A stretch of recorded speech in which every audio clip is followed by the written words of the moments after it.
SMEs, small and medium enterprises, are not a niche. Whenever B2B consultants who I speak to tell me that they are serving SMEs, I know one thing for sure, that they are nowhere near seven figures. Most often, they are not even making six figures. And this is a problem. Many B2B consultants simply refuse niching down because they are worried about leaving money on the table. And so in this video, I really want to take apart this subject. I want to get into why niching down is important to you. I want to address one of the most commonly raised objections against niching down, and that is the topic of building a personal brand and being you. There is some merit to it, but we need to discuss that it only applies in a few very specific circumstances. More importantly, we will discuss what are good criteria for niche selection and what are the philosophical underpinnings for why you should niche down and how to do it right. And we'll also discuss the difficult transition from you not being niche down at all or being extremely broad to how can you actually make it happen so that you don't leave too much money on the table or you don't lose too much money in the process from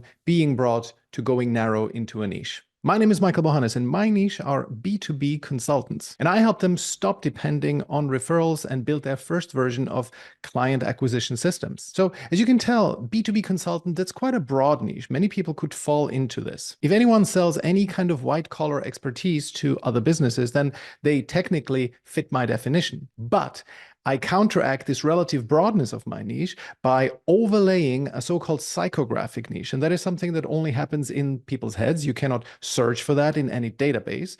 But in my case, that is the pain of being dependent on referrals. Not every B2B consultant has that problem, but a sufficiently large amount of them have that problem. And so if you overlay a relatively broad niche with a psychographic niche that narrows it somewhat down, then you have the makings of a really good niche. It's a specific target audience that has a specific problem. And the problem is widely shared. And it's also a very intense problem that they are feeling. So my value proposition to them is quite attractive because we promise them to get out of this pain within 6 months of working with us. So that is an illustration of, I believe, to be a pretty good niche. But let's start with a couple of conceptual and philosophical foundations. Why should you be niching down? And for that, let me hop over into Google Docs and I'm going to share my script with you as I'm going through it, because I've learned that you retain much more information when you read at the same time as you are listening. And so even if you prefer just to read the script, I'm going to link to it from the description of this video, from the show notes. All right, let's hop over to Google Docs. So why should you be niching down? There's two main reasons to do it. First of all is the marketing reason.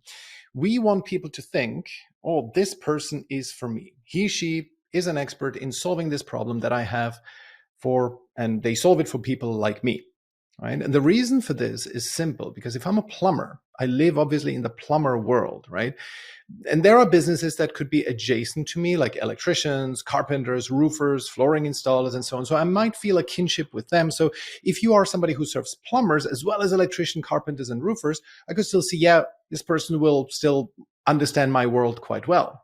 However, for example, when you look at other businesses like restaurants, nail salons, supermarkets, you will feel less kinship with them already, right? They're still kind of physical, but more and more removed from me as a plumber.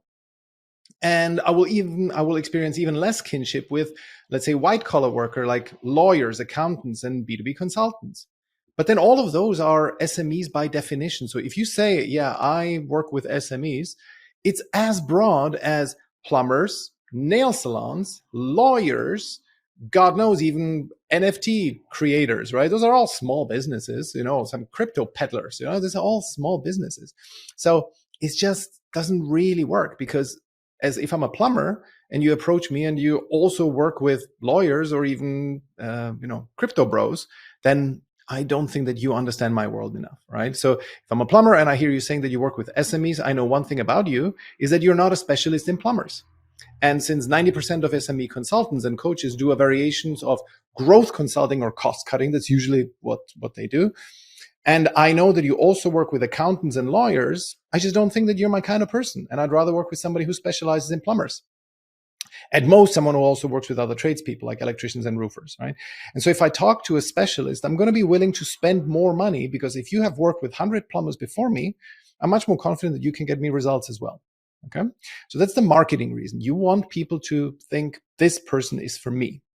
And then there's the operations reason, and that is we want service delivery to be smooth and easy. And if the clients we work with are too different, we will constantly create custom tailored suits. Just imagine if let's say you help businesses grow faster, right? If that is your very broad positioning, you're a growth consultant for SMEs, it's like the broadest thing you can ever be, right? You're not even specialized in, let's say, growth consultant, but focused on paid ads, right? That at least would be some kind of specialization. But no, you're a growth consultant to SMEs. All right.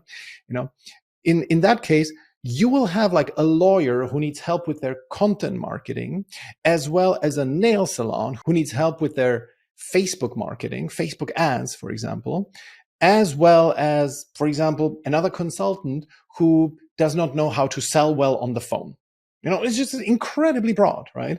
And what we want is we want to scale, and scaling is really hard when we're custom tailoring. It's extremely hard because the only way to scale a custom tailoring business is by hiring other people who can also custom tailor. And hiring highly skilled people is the worst way to scale. It's like bar none. There's absolutely nothing that is worse. Having to hire highly skilled people, really bad, because they are hard to get. They want a lot of money. They have a lot of options. They can go elsewhere, and you have to pay them a lot. So margins are really low. So if our goal is to scale, scaling is hard when we custom tailor, we want to sell suits off the rack with as few adjustments as necessary. Okay, so now we have to ask the questions, why do B2B consultants not like niching down?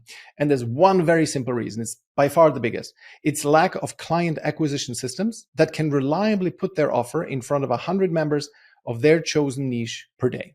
Right? That's just it. It doesn't matter if it's 100 or 50, whatever the number, but if you do not have a system where you can proactively approach your niche, a chosen niche, you will always be in a world of scarcity where you just have to take whatever you can get, right?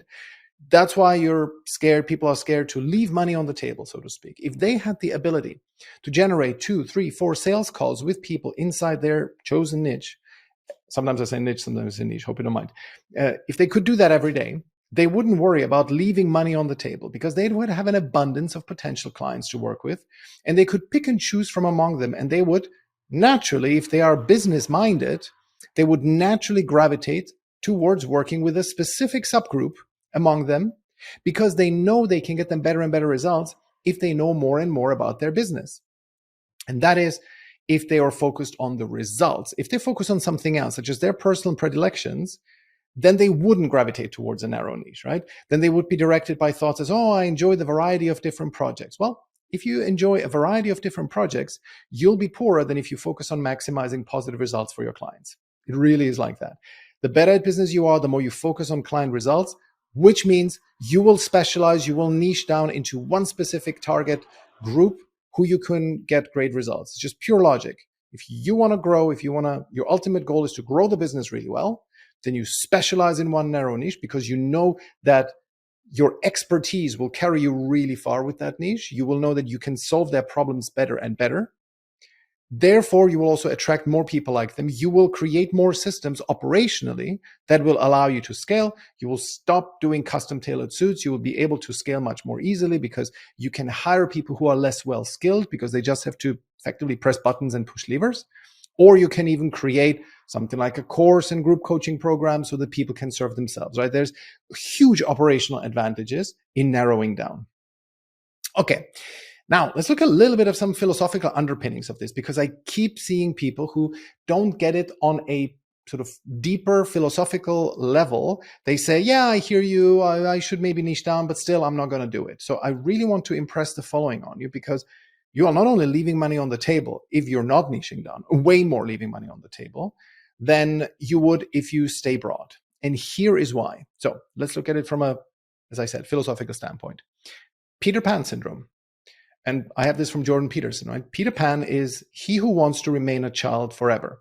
He doesn't want to grow up. Now, what is a child and why do we bring so much love and wonder to children? One of the reasons is a child's multipotentiality. When you see an 8-year-old, you think, gosh, this kid could become an astronaut, a president, a rock star, business magnate, right? He could become anything. And that is amazing. It's really fascinating to us. We project our own hopes and dreams on that child. And the child's unrealized potential is really charming and attractive. Of course, a child hasn't made a decision for themselves yet what he or she wants to be when he or she grows up. And that multipotentiality of options is fascinating to us because we know that at our age, that is becoming less and less of a possibility for us. With every passing year that we get closer to death, the door to other options is closing. Okay. It's the starkest thing when you, for example, think about sports, right? As soon as you hit a certain age, say 20, 22, and you have not developed yourself into that area, you know that the door of becoming a professional athlete is closed. You still think there's a lot of different options you could take. You could still become a rock star after, 22. There's plenty of very successful, rock musicians who are 50, 60, 70, maybe 80 years old if you look at the Rolling Stones, right? So have not closed that door. But the door towards becoming a professional athlete at age 22, if you haven't done any work in this, is extremely low to non-existent. And the older you get, the more of these doors start closing. So the multi-potentiality of especially a baby is really fascinating to us. But what happens when a child grows up and turns 20, 25, 30, and they still haven't made their decision of what they want to be? Well, first of all, unless they have a trust fund waiting or another source of income, this adult will now be relatively broke because a lack of choice and lack of specialization leads to low income, right? As a rule, the less of an expert you are at something, the less you get paid. And what initially was charming, unrealized potential gradually becomes repelling. Very few people without any expert skills, talents, or abilities get either a lot of money, and also they don't get a lot of respect. They don't get admiration. They're not well-established members of their communities. As a rule, there's always exceptions, right? But as a rule. And in turn, what kind of adults do we usually admire? Who do we most want to be like? It's people with a strong level of competence. Experts, right? A great doctor earns a lot of respect from her patients. A successful businessman earns admiration for his skills of growing an organization and turning a profit. A plumber who can fix any problem is very popular in his community. Or a singer who can sing Mozart's Queen of the Night aria will earn standing ovations for herself. But that competence always comes at a cost. The doctor has given up on her dream of becoming a singer. The businessman has abandoned his plans of traveling the world and living with native tribes. The plumber once wanted to be a writer, and the singer started out as a ballet dancer, but she broke a leg as a teenager, and one of her legs is now shorter than the other, so she cannot be a ballet dancer, right? So everybody made some form of sacrifice one way or another, and that sacrifice was the price that they had to pay for their expert status. And that phase of narrowing down is simply part of life. It's part of growing up. It's precisely what Peter Pan does not want to do. It also means giving up on the multi-potentiality of partner choice. That's why most successful people are married and they don't sleep around, for example. And that's why we are also repelled by most, aging gigolos. People who get married have given up on keeping multiple options open, sacrificing the variety they could have otherwise had in favor of a higher goal, usually the benefits that come from commitments such as having a partner for life who will stick with you through the hard times and when you're building a family. Those are the rewards for sacrifice, for giving up on something else. And consultants who refuse to niche down and insist on serving a large range of client avatars, either out of personal predilection, when they say, oh, I enjoy the variety, or out of fear and ignorance, not knowing how to do outbound, scared to leave money on the table, fear and ignorance. They're behaving a little bit like Peter Pan. They are trying to keep their options open, and thus they sacrifice the potential to grow their business to 7 figures, often to 6 figures as well. Again, as I've spoken to at least 1,000 B2B consultants over the last 3 to 4 years, and I have not met a single B2B generalist serving SMEs or another similarly poorly defined group who also made 7 figures. It just never happens. If you know somebody, then by all means, please comment, and I'm willing to recant my beliefs. It just very rarely happens. Let's say there could be some anecdotal evidence against it, but it's extremely rare. Now, you might be tempted to say, well, look at McKinsey. They serve a huge variety of industries. Well, that is right. They are now on the other side of the narrowing down phase. They are in phase 3. Phase 1 is Peter Pan. Phase 2 is the painful narrowing down and sacrificing of options. That's when you gain the recognition of your peers and wider public after a painful phase where you're learning and failing. You become a very valuable member of your community, a big tax contributor, and generally widely admired. When you have a big plumbing business, you are carrying a lot of the community on your shoulders. And when you're through that narrow funnel, you now have the option to emerge on the other side and go broad again. That is phase 3.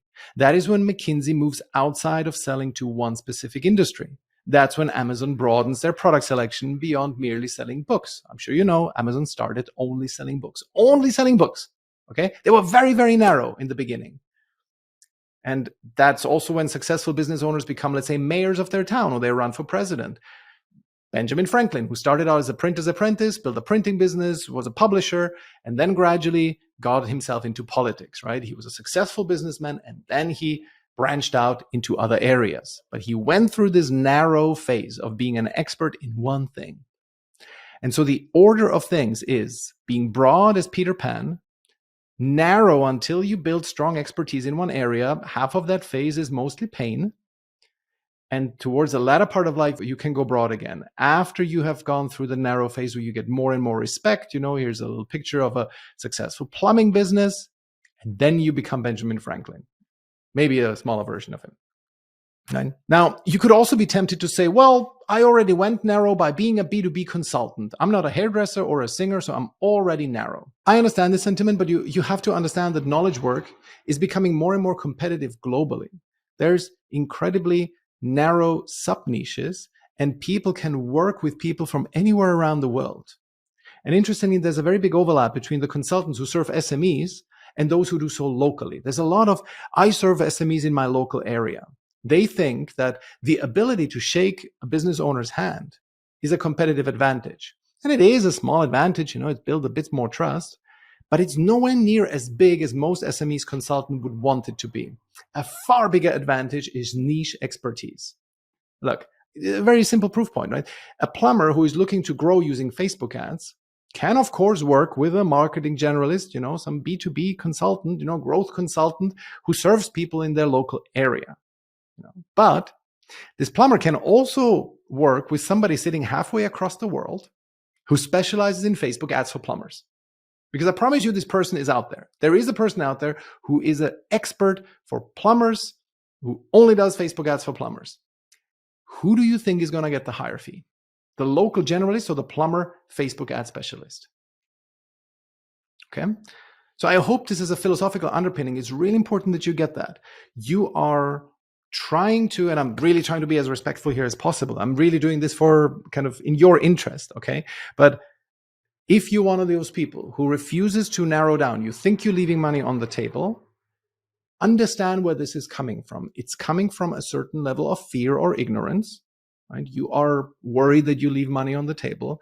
You don't know how to proactively approach clients, because if you knew how to put your offer in front of 1,000 people daily or 100 people, it doesn't really matter, but a certain amount of people in that niche, and it was a good offer, you could do that. You would never have to worry for business again, right? It would never be an issue that I don't have enough clients, right? You simply don't have that skill. And if you want to grow a business to 7 figures, you cannot remain a generalist, okay? And now there will come a point, there are some people, some influencers out there who argue against niching down. Dan Coe is a well-known example, reasonably well-known. Some people, has some YouTube following of a couple of 100,000 people and Twitter as well. And so this guy has relatively prominent in saying that niching is nonsense. Like, don't niche down. Don't look for niching down. His line of reasoning is building a personal brand is so much more powerful than niching down. Make people simply fall in love with you and your interests, and you will attract the right kind of people towards you. Create, as he calls it, a niche of one, and that one is you. So you effectively create a following of little clones of yourself, so to speak. Your own personal journey of discovery and learning will, if well documented on social media, build your personal brand that you can monetize. And the best thing is, you don't have to restrict yourself to a narrow topic or a niche. Instead, you can just be yourself and create products that align with your interest. Let's say your interest in health, growing an info product business, and public speaking. As you explore these topics in more and more depth, you become better at them, and you can condense your findings into products that your audience will buy because they've been following you for a while and therefore have voted with their attention that their interests align with yours. Okay? That is, broadly speaking, Dan Coe's reasoning, and several other people who are in this space who argue against niching down. Don't niche down. This is for average people. And some people list or cite the bell curve meme to illustrate this attitude. right? I'm sure you know the bell curve meme that kind of suggests that somehow the really dumb people and the incredibly smart people are doing the same thing, when the people in the middle are kind of the average schmucks who are making things much more complicated than they have to be. And I find this meme really fascinating because in many cases it is really true.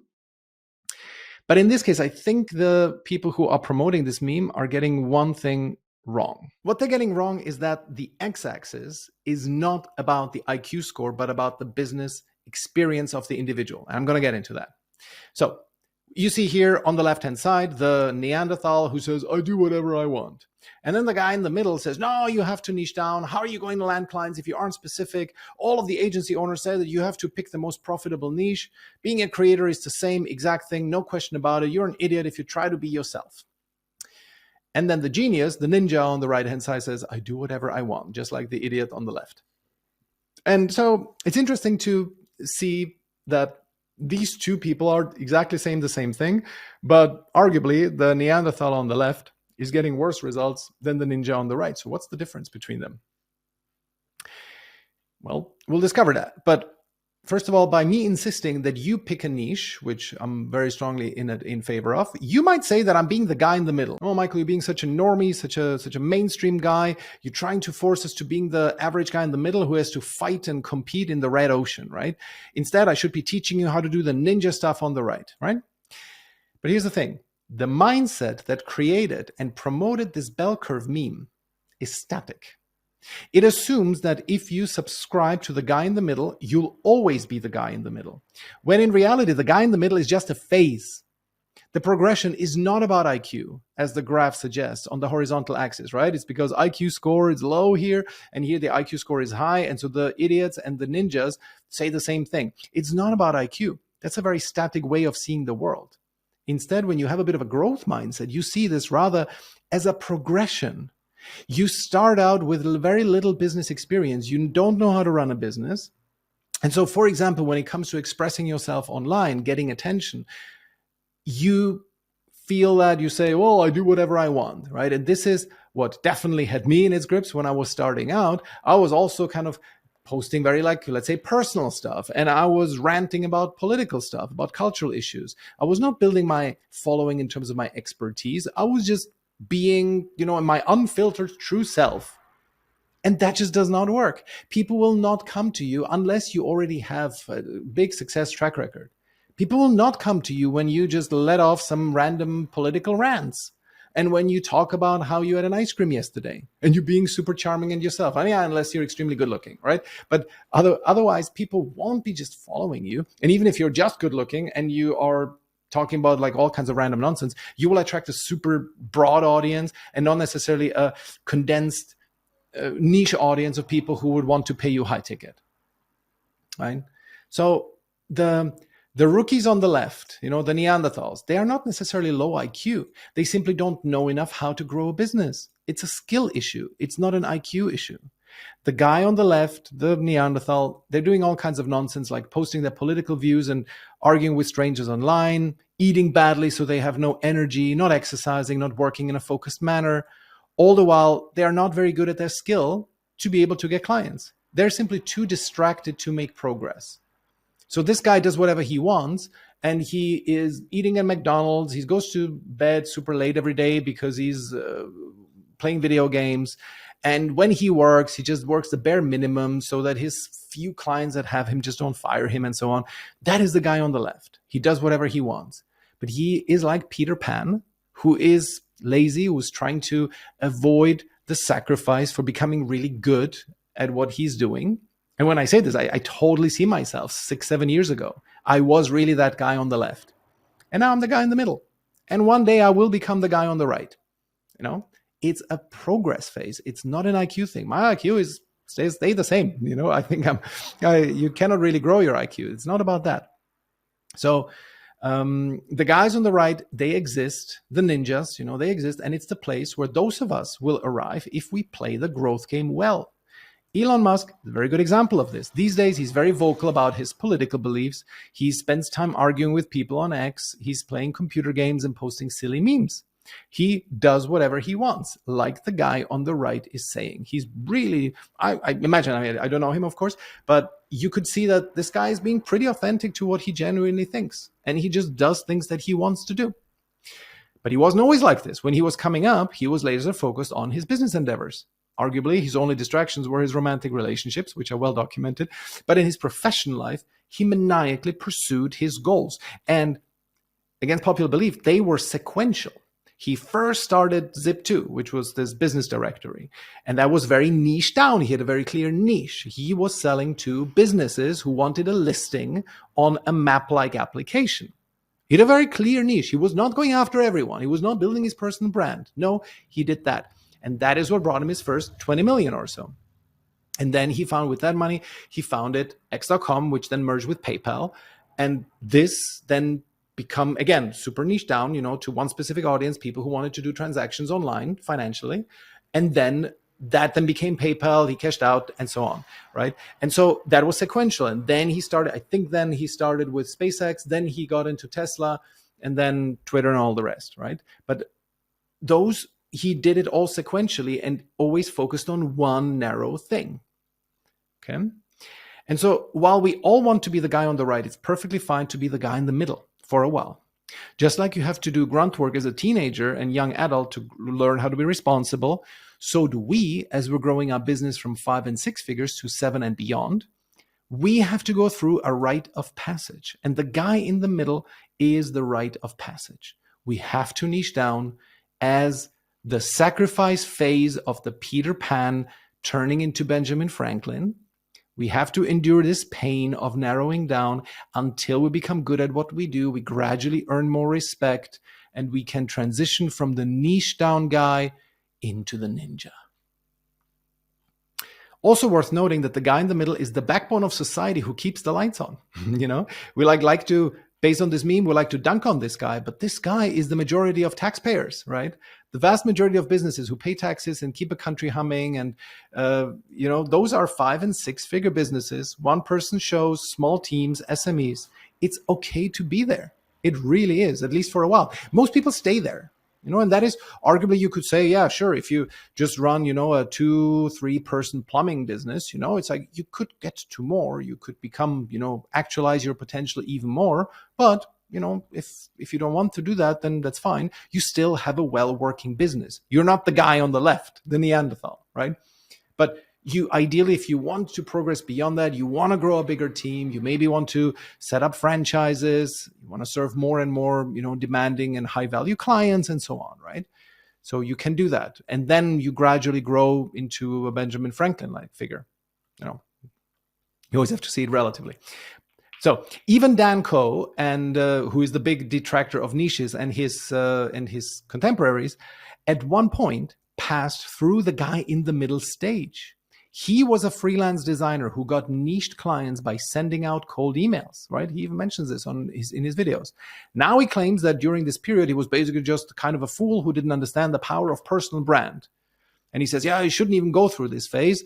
I did it. It was a mistake. And instead, I should have built my personal brand. Well, I say that this period of him serving clients taught him valuable lessons that he needed to learn to then build his personal brand. His current dismissive attitude is similar to the Gen Z trust fund kid who scoffs at the idea of hard work, not realizing that it's their parents' past of hard work that now allows them to live a carefree life. Also, he had the benefit of learning his lessons early in life before he had a family to feed and high living expenses as a result. Right? Dan Coe is like in his late 20s somewhere. So a personal brand is great, and I strongly recommend that you ultimately aim to build one. And it's correct that when you have a big personal brand, you can just pursue your passions and you can do what you want. As we've seen in this video, when I talk about what Naval Ravikant taught me about growing a B2B consulting business, when you have a strong personal brand, you can sell almost any product. But trying to win critical mass with personal branding right off the bat and ignoring outbound before you have built some kind of a reputation in business, that is a high-risk play that can take anywhere from 3 months to years to materialize in enough business to keep the lights on. If you can stomach that risk, well, go for it. But if not, and if you have to put food on the table next month, we have to niche down. We have to be the guy in the middle for a while. We have to learn and then leave outbound behind and build a personal brand. And final point on this, in reality, Dan Coe, the guy who is against niches, he of course has a dominant niche. It's people who want to grow a following on social media, right? It's this, sometimes you can criticize this a bit of an incestuous relationships that is the coaches who coaches to become coaches who coach other coaches, right? It's similar to, I want to grow my following on Twitter so that I can teach other people to how to grow a following on Twitter and all of that, right? So that is kind of this industry which sometimes you wonder, is this kind of, to what degree is this a pyramid scheme? To what degree is it legit? I think it's still legit because it is simply a skill that they are selling. And naturally, by definition, it has this incestuous character to it. But anyway, let's leave that aside. He serves people who want to grow a following on social media, who want to learn social media marketing. And he does not sell to digital Luddites or pure consumers of social media content. So he has a niche, at least as far as his products are concerned. Now, let's cover the difference between demographic versus psychographic niches. Demographic niches are identifiable by markers that can be searched for. For example, company size, job title, geography, etc. For example, CEOs of freight forwarding firms of maximum 200 employees, right? That's a demographic. You can search for that. Psychographic, those are identifiable by things inside their head, something you cannot search for. For example, SME owners who want to exit and retire. That is a psychographic. We cannot see this. We cannot expect this. We cannot search for it. And another example is employees who want to start their own business, right? That classic BizOp niche. Or people who want to grow their audience on social media, or female executives with confidence issues. I'm not saying female executives have confidence issues. I just happen to have worked in the past with somebody who was serving female executives with confidence issues. Executives who want to grow their personal brand through public speaking, right? All of those are psychographics. Now, conceptually, there is no clear delimitation between demographic and psychographic niches. Well, what do I mean? I just said there's a difference between them. Well, for example, when I approach B2B consultants, not all of them see their dependency on referrals as a problem. My message resonates only with those who do see it as a problem. Now, you could say this is a psychographic niche. However, and that is the big distinction, the share of consultants who see it as a problem is quite large. I estimate it's at least 50%. I was saying like 80, 90% of B2B consultants are depending on their referrals, and at least 50% see it as a problem because it's not enough. You know, the other 50% are probably so good at what they do or so well connected that for them, customers are not a problem, right? They depend on referrals, but it's enough, so they don't really worry about that. And a sufficiently large density effectively turns a psychographic into a demographic niche. So even if I were to just target B2B consultants without any additional qualifiers, I can be certain that half of them will have the problem that I address. So that's why I said before, I have a demographic, B2B consultants, and I overlaid with the psychographic of pain of depending on referrals and their network. And these two combinations are effectively as good as a demographic because there's enough of those who have the pain. Okay. And that's a big difference to employees who want to start their own business. That's a classic psychographic because only a tiny minority of employees are seriously considering doing their own thing. Sure, many people dream about it, but very few people actually are, taking steps towards doing that and really plan to do it. And briefly, back to Dan Coe, the niche detractor, his niche, people who want to grow on social media, is largely a psychographic. We generally cannot know by looking at someone's online footprint whether they want to grow on social media or not. But if Dan picked a demographic sub-niche inside this psychographic and he approached solopreneurs, for example, founders of one-person businesses, those people can be easily searched for on LinkedIn.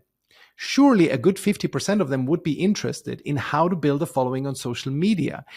So he has a psychographic niche, but if he said, well, within my psychographic big umbrella niche, there are people who have such clear demographic markers that I could actually approach them. I could advertise to them. I'm not saying Dan Coe should want to do this or so, but he at least has the possibility to do so.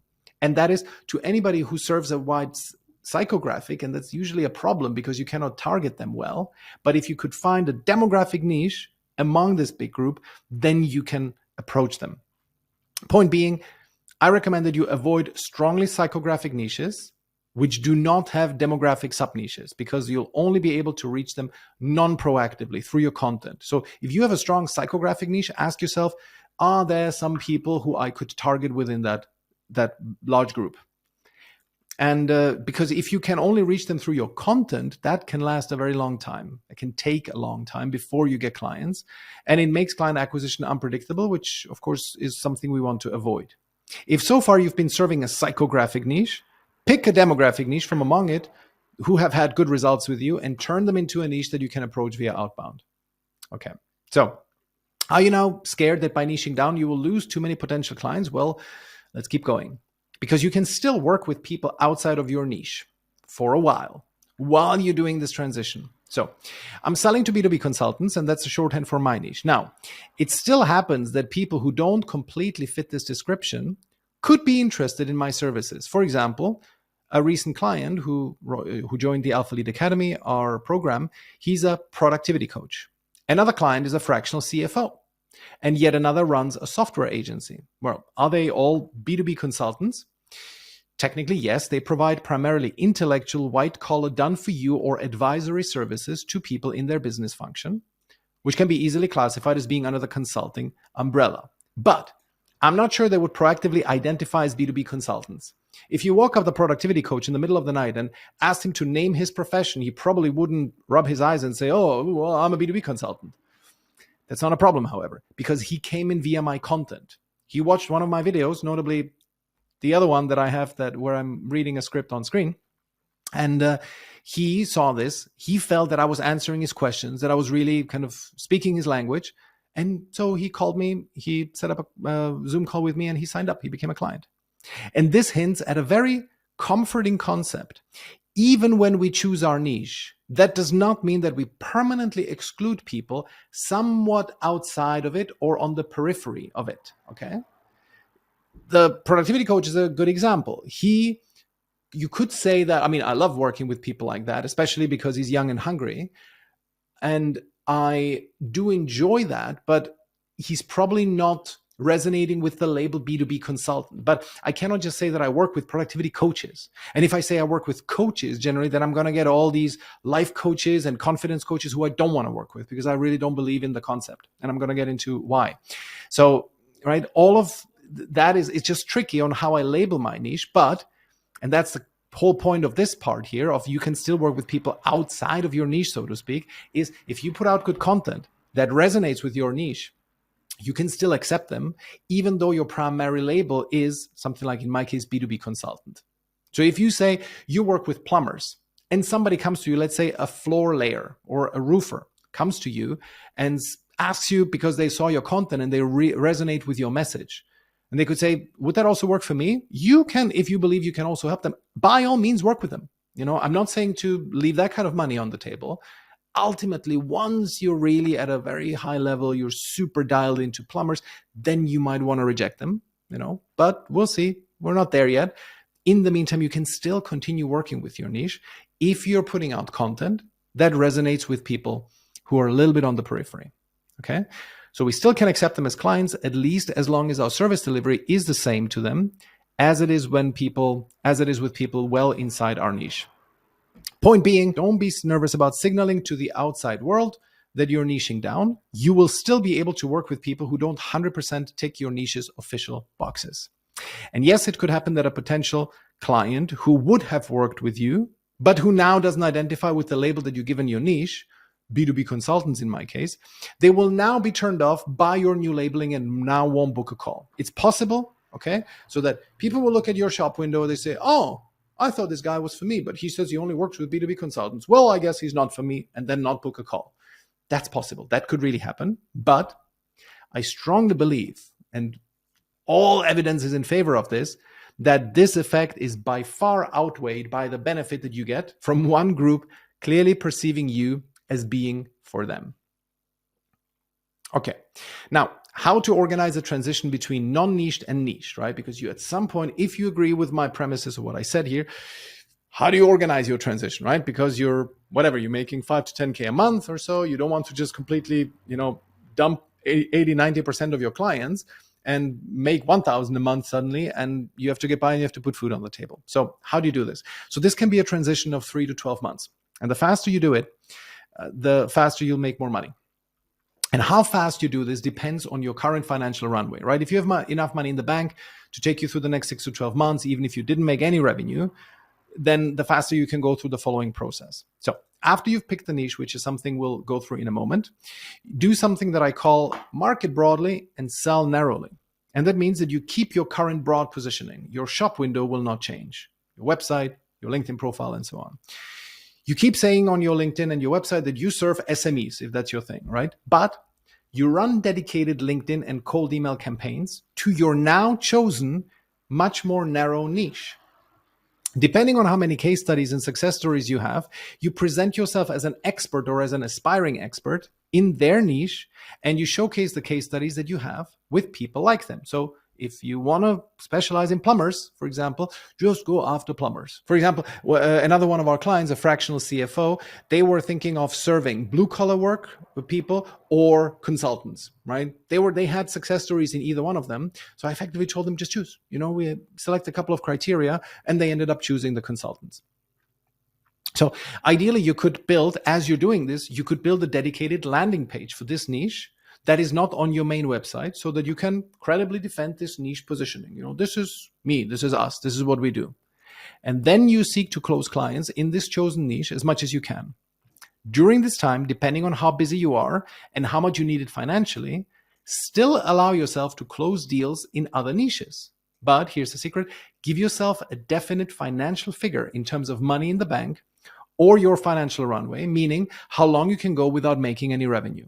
Okay, so let's say you want to give yourself, let's say, a 12-month window. You want to have enough cash in the bank so that even if zero revenue comes in, you still can live for 12 months. Okay, once you hit that point, reject any non-niche clients for a while, at least until you hit a floor of having only 6 months of expenses in the bank. If you go below 6 months, then start accepting non-niche clients again, just so you can make money, right? But chances are you won't have to do it during those 6 months if you've given it your very best to win clients in your desired niche. And then once you've cemented your expertise in that new niche, then you can adjust your public positioning to being niche only. So in parallel, while you're doing this, you can also narrow down your content, right? So you start with broad content. As you're narrowing down, you gradually make it more specific to one specific target audience, right? You make more plumber content, or like in the case of my client, you make more content for consultants, less for blue collar workers. And you make sure that your publishing reflects that now more narrow audience. So phase one is market broadly, sell narrowly.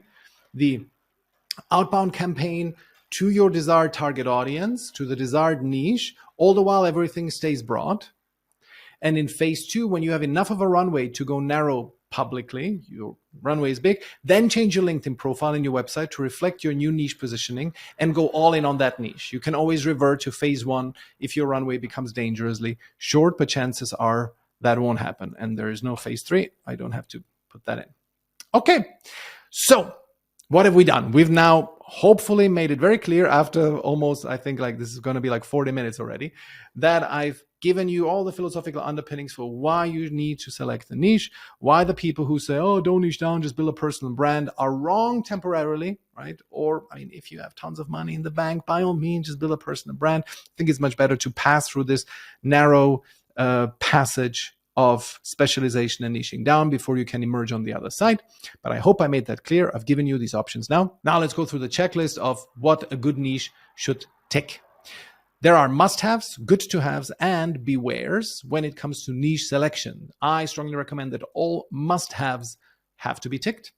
70% of the good-to-haves must be ticked. Like a good majority of them. It's not scientific, but the more the better. But not all of them have to be ticked. And then you can go against my bewares recommendation, but well, beware. So what are the must-haves? First of all, does the niche have the pain that your service alleviates, right? Just clear.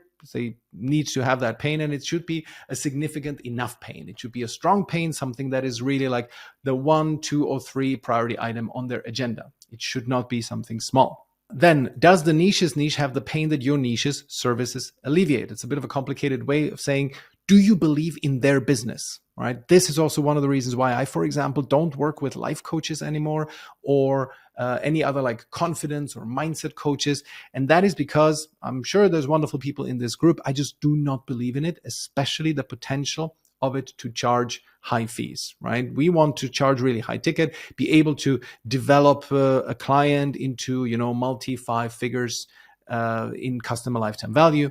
I don't believe that these types of services do it. And that's why I don't sell to them anymore, right?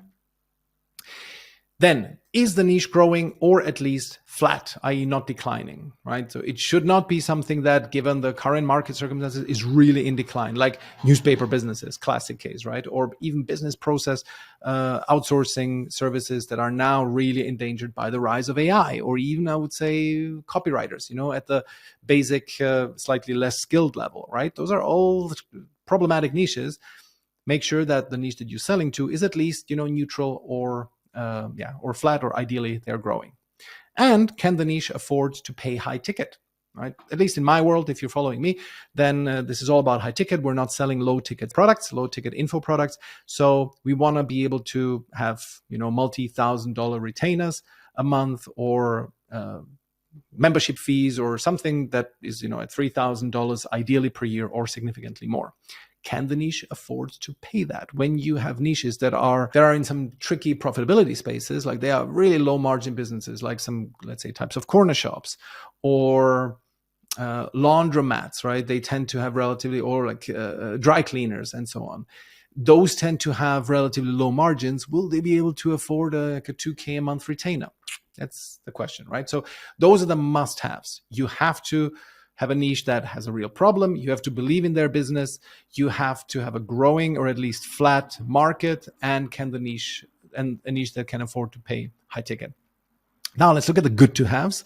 Niche size, like how many people are there in this space? You can, of course, always work with. I recently signed up a client who effectively only has 3,000 clients in the world potentially to work with. However, his long-term customer lifetime value could be $100,000. It's easily $50,000 per client, but it could also be $100,000. And that in aggregate presents a decent enough market size so we can work with that. Generally, what I recommend is that your niche size, if you're selling, where your customer lifetime value is going to be more closer to, 5 to 10K, that the niche should ideally be of a size of, let's say, 30,000 people in the world. Can go up to 200,000. It's not science, right? But if you go significantly above 200,000, then you might want to consider, well, couldn't I just work with a slightly narrower niche there? And if you're wondering how many people are in your niche, you don't know yet, then do a search on LinkedIn and cross-check this with, just ask one of the AI tools. For example, I like Google Bard.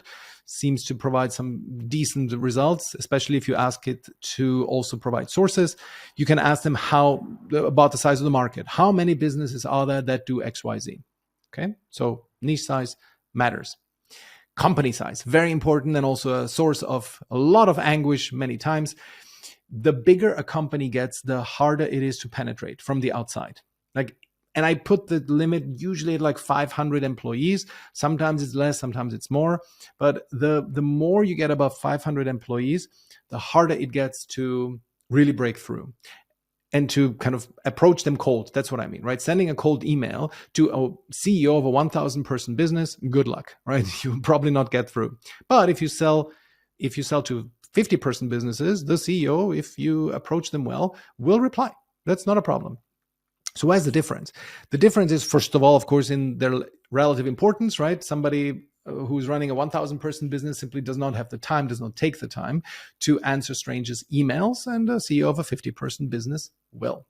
But also more importantly, the reason why it's so difficult to break through into big companies is because a big company is a self-contained universe. It's a little bit like why sanctions to Russia don't really work all that well, because Russia is a big enough country that they sort of have a self-sustaining economy, and on the few things that they need to get from elsewhere, they can go to China, right? So it's similar to a big company who, for example, let's say they need an expert in some niche area, let's say supply chain optimization. Even if they need somebody with a highly specified expertise, they can get that person by asking around in their network, and somebody will know someone. And that is generally how they operate. If nobody in the company, or if nobody at C-level knows of a good supply chain consultant, they can just send an email to the top 200 people in the company and say, hey, anybody knows of a good supply chain consultant? We need somebody with this kind of expertise. And if nobody here knows it, and the chances are if the top 200 people in a 1,000 people company, they will know someone. It's increasingly less likely that they will not know someone. Or they can ask outside, they can ask their peers, they're going to be in some networking groups, where they can ask around. It gets more and more difficult to penetrate these walls as an outsider. And that's why I strongly recommend that if you're currently selling to very large companies, that if you want to proactively grow your business, if you want to stop depending on referrals, think, can you repackage your service and sell it to smaller businesses? Because if you don't, then I think you will always depend on referrals, and you can maybe make a really good living with that. But I think it's going to get difficult to grow a business to 7 figures and beyond. There's always examples of the contrary, but most big corporate B2B consultants who have, 2 or 3 ongoing large clients tend to remain at that level. They will remain dependent on referrals. So it's hard to grow that if you cannot do proactive client acquisition. Okay, that's company size. Then marriage material. Do you love that niche? Or can you even kind of make yourself liking it enough that you're willing to stay with it for the rest of your life? Right? It really should be like this. You should think, even if you won't, maybe 10 years from now, you're going to do something totally different. But you need to foresee that this niche, I'm going to be with it forever. I'm not going to change. Why? Because only this kind of deep level of understanding will make you stick with it, will help you understand the little nuances that matter to them a lot. And this is where you really unlock the big rewards, because the less you stay as a generalist, the more you will make, very simple. The more specialized you are, the better it will be. And you specialize by developing a real intense, not necessarily passion for it. That's why I always like to use these analogies of arranged marriages versus love marriages. Arranged marriages, there's been tests done, they are like 5 times more durable than love marriages. And that is simply because people get together and they see if they, they get suggested by their parents, that, hey, you should meet this person. And then if they like each other, they say, yeah, I like her. And then gradually as you live together, you start to fall in love with each other. I really like this model. And it's the proof is in the pudding. Arranged marriages last longer.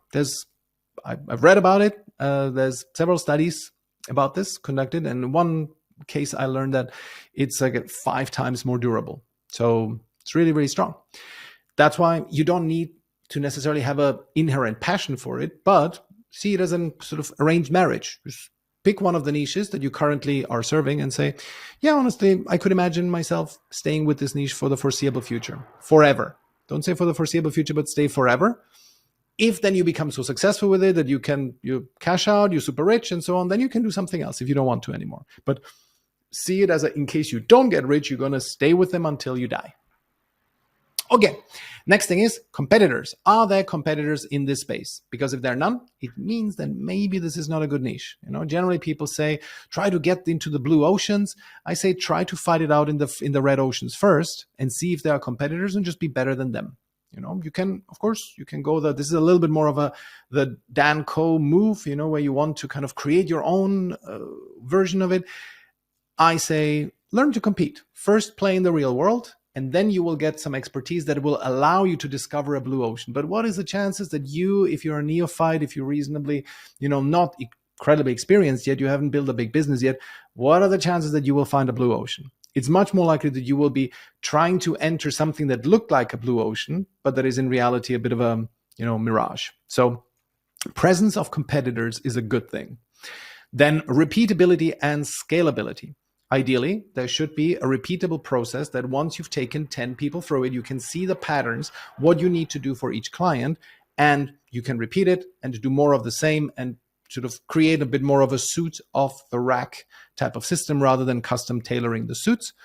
It's not only about hiring people to do the work with you and for your clients, but also could you, for example, condense your steps, your process into a learning portal like a video teaching portal where you can then get clients. They learn how to do something, and then you only coach them. That's a great lever of scale, right? And that will help you grow significantly faster. Accessibility is another criterion. Can you find them by going on Hunter.io or Apollo or Sales Navigator, any of those tools that allow you to get people's contact details? Ideally, they should be accessible.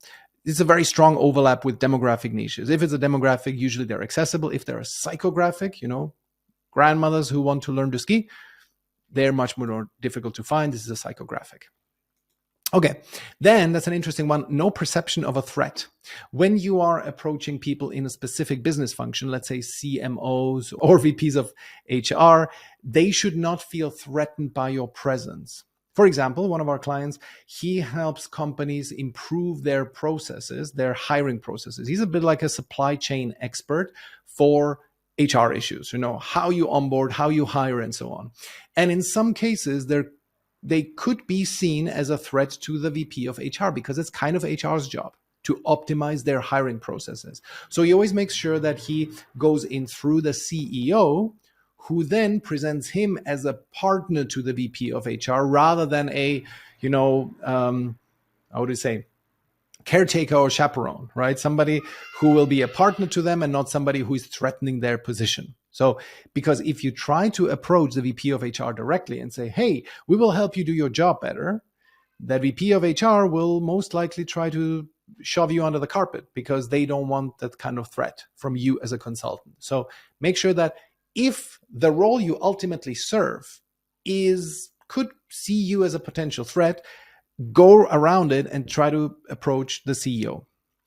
Then presence on social media. The thing is, if your target audience is not present on social media, then it's going to be hard for you to get clients through inbound, right? If they are whatever. No, I think pretty much everybody these days is on social media, but at least pick the social media, make sure that you put out content on the kind of social media that your target audience is on. That's the main thing.